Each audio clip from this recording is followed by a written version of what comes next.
The 9 qualities or attributes of the Buddha, often called the Navaguna, are a traditional set of epithets used for veneration and recollection in Buddhism, particularly in the Theravada tradition. They are: number 1, Arahant, the worthy one. The Buddha is utterly purified, having eradicated all mental defilements and destroyed the spokes of the wheel of rebirth. He is worthy of homage. Number 2, Samma Sambuddho, the perfectly self-enlightened one.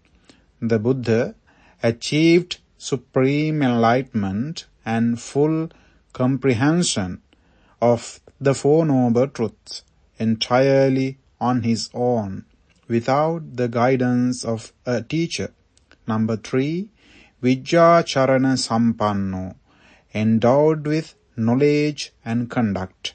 The Buddha possesses perfect wisdom, and which includes the 3 knowledges, such as recalling past lives and the divine eye, and perfect ethical conduct. Number 4, Sugato, the well-gone or sublime.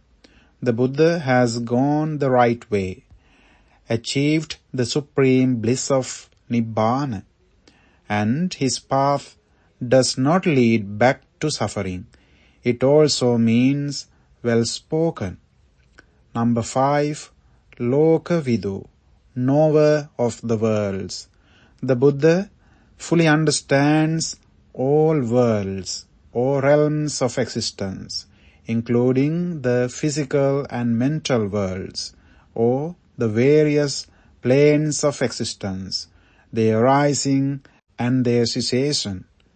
Number 6, Anuttaro Purisadhamma Sarati, the incomparable leader of persons to be tamed.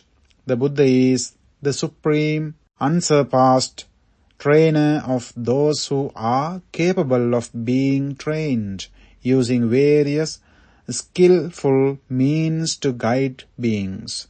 Number 7, Sattha Devamanussanam, teacher of gods and humans. The Buddha is the supreme teacher for all sentient beings, both divine and human. Number 8, Buddho, the awakened one. This is a general term for the Buddha, meaning he is fully awakened to the ultimate truth, Dhamma, and is able to awaken others. Number 9, Bhagava, the Blessed One. The Buddha is the most fortunate, most sublime, or most excellent being, possessing special powers and merits accumulated over countless lifetimes.